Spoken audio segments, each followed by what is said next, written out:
What's going on, everybody? It's your boy. Um, I'm actually here to kind of help y'all with shooting because a lot of people seem to have some difficulty now, and even I do now. I'd be struggling a little bit without Hotzone Runner because of the way they done made it now. But I'm gonna just go through some of the stuff that that I can at least let you guys know of off of what's been going on and the best shooting badges you can get for your build right now. Now, you may not remember, I made the video a while ago, but my build actually is the sharpshooting slasher from last year, of course. I mean, not the same build exactly, but it's the sharpshooting slasher essentially.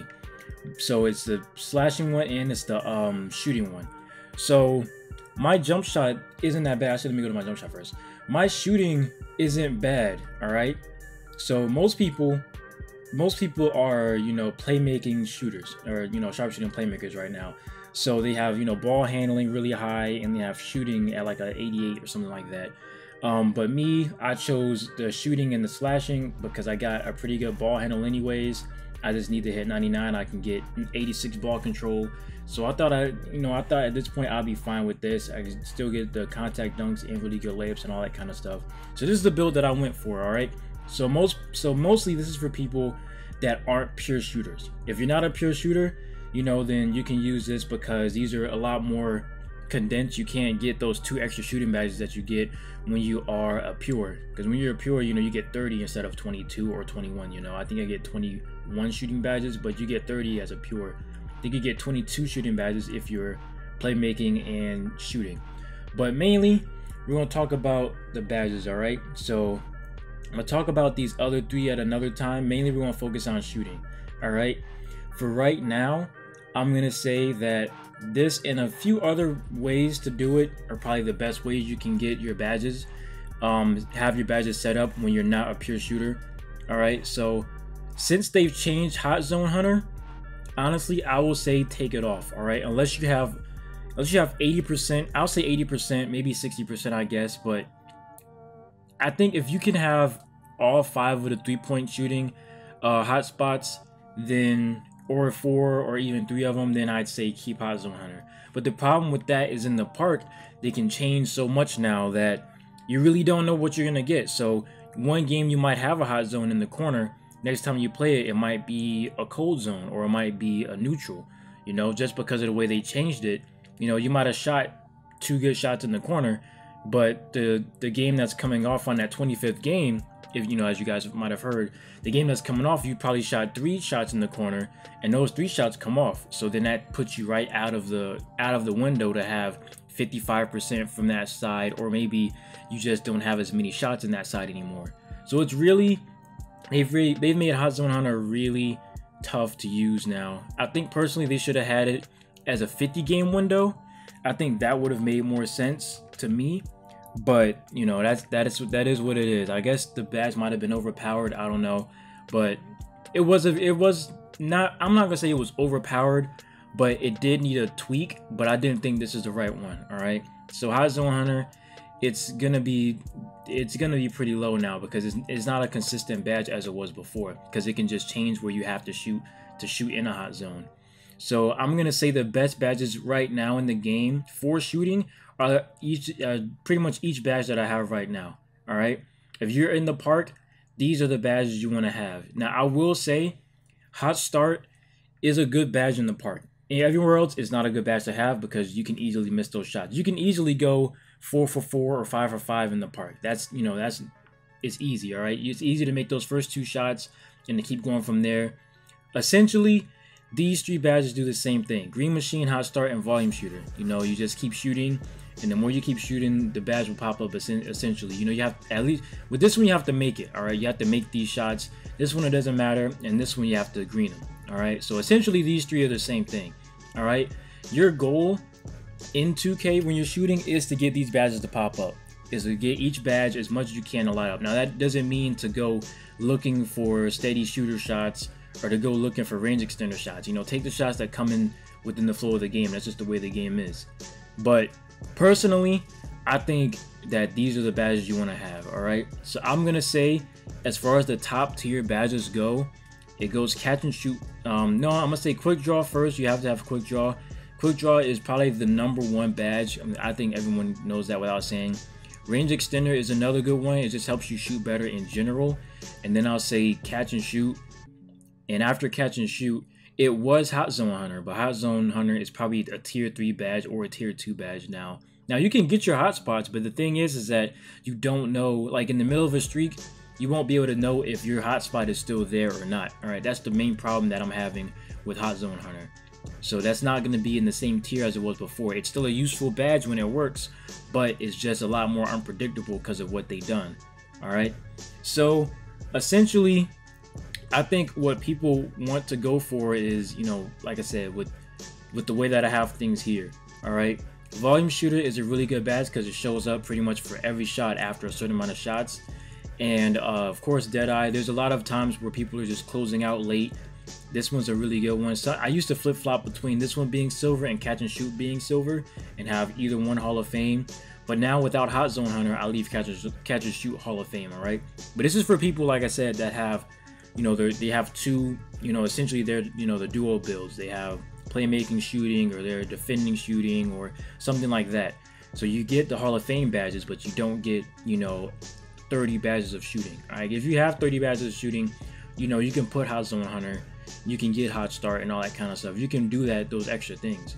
But as far as the ones that you need necessarily, it's definitely going to be catch and shoot, quick draw, range extender, volume shooter, green machine, and Deadeye. All right, those are definitely the main ones. You can get Hot Start when you're in the park, because like I said, Hot Start is probably a tier 1 to tier 2 badge at this point. At the park though, only at the park. I wouldn't say using this anywhere else, but at the park, this is a pretty good badge. All right, I'm gonna say steady shooter is still not a good badge. People are trying to shoot in my face more often now, which is annoying. But just keep in mind that badges that I think personally are tier 2 are now Hotzone Hunter. I'm gonna put Hot Start there. Corner Specialist is tier 2. It's a really good badge, but it's not needed. I'd say maybe Tireless can be a tier 2, and I'll say Deep Phase is a tier 2. It's between tier 2 and 3. All right, and tier 3, I hate to say it, but difficult shots just isn't that good of a badge anymore. Honestly, most difficult shots worked for me when I was in the hot zone, and I had to use Hotzone Hunter to make those shots. If I had difficult shots Hall of Fame, I did make those shots, and y'all probably noticed that too, that difficult shots just doesn't work like it used to. So difficult shots to me is tier 3. Tireless shooter is tier 3. Steady shooters tier 3. Pick and poppers tier 3, unless you're a big, I guess. But even still, you might want to do catch and shoot. Flexible is tier 3. You really don't want to be shooting bad shots anyways. And I think the worst of the worst is clutch shooter, ice and veins, and slippery off ball. To me, those are the worst. I never tried slippery off ball, but I don't see how wasting points on that is really going to help you get open anymore. I might test it out to see what happens, but essentially I don't think you really have to get that badge at all. All right, because I feel like the way these tiers work is badges that you have to have versus badges that are cosmetic, or they just don't do as much for you. All right, so what we're going to do is, you know, as you can see the gameplays and how I'm playing, essentially we're going to show you what my stuff looks like actually. So mainly, if you want to check, they should have an easier way to check your hotspots, but they don't. So you have to go to stats and go to roster, and then right click your name. All right, once you right click your name, you have to hit R2 a few times, hit L2 a few times, and get to your hot zones. Now what you want to see is not this one, because this one doesn't show you a good depiction of everything, of how close you are. But this one does here. When you go to the last 25 games, it shows you the shot chart with the field goals in that area. So see, as you can see, I'm shooting pretty good. I'm hot everywhere. I'm not shooting bad particularly anywhere except for the left corner, I guess, where I'm shooting 38%, but I'm still not cold. Top of the key, I'm shooting 2 for 6, which isn't bad, but like I said, it's not really good. But you can see though, these have been flip-flopping a lot. And see, I'm shooting 7 for 14 on the top right wing, but I'm not going to get a hotspot there. I'm shooting 77.8% on the top left wing, but let's say I make 1-3. If I make 1-3 in that area, and let's say the game that's coming off from my last 25 games, I took a shot there. If I did, then I'm going to be back at 7 shots in 9 attempts. So that's the problem with Hotzone Runner, is that if your games are coming off and you don't know, in the middle of a streak, you don't know what the badge is going to do for you. You could go from a hot zone to a cold zone to a neutral. It can flip-flop no matter how many times you shoot in that area. And then, you know, you try to force it in that area in that same time, it's not going to work out. And see, that's the thing though. I'm shooting really well. As you can see, I'm not shooting any blue spots. I'm shooting really well, but I'm not going to get any hot spots because of the way they have it. It's pretty strict that the way they have it. So honestly, this red everyone sees, this is what it translates to. Because I don't have 10 attempts, and because some of them I'm not shooting 55% or over with 10 attempts. So this is why this is, you know, it makes the badge a lot worse. All right. So that's what I just wanted to let you guys see that. That's why even if you're shooting really well, this is what the problem is that you'll run into. And like I said, I'm not shooting bad at all. You can see like my stats right here. Actually, no, it doesn't show right there. You can see my stats right here. Like I said, I'm shooting pretty good.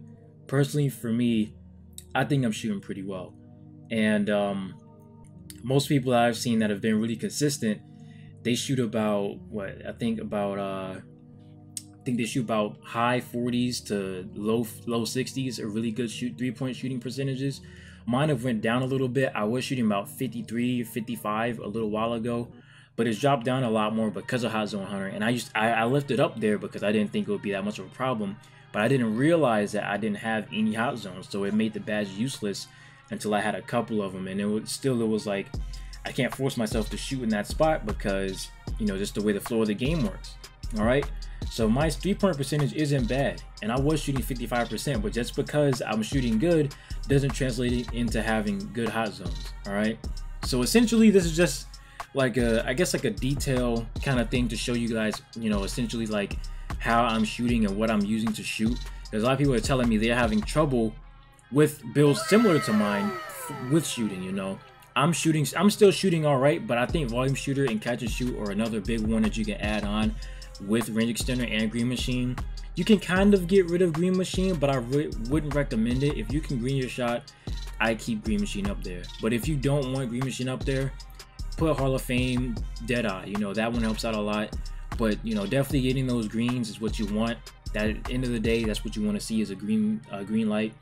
I'm going to do another video soon, essentially with me going through some more stuff with shooting. Like I said, the best ways to shoot, what playmaking badges you want to have, because some playmaking badges actually help you shoot better as far as you know, some, you know, stop and go, even quick first steps. So those badges help you shoot better in the long run. All right, so I'm going to get back to you guys later. This is just a little quick video to show you guys kind of my tier list, a little bit of how the shooting badges work in the park. All right, and I got some more videos for y'all, but just stay tuned with your boy. It's been real.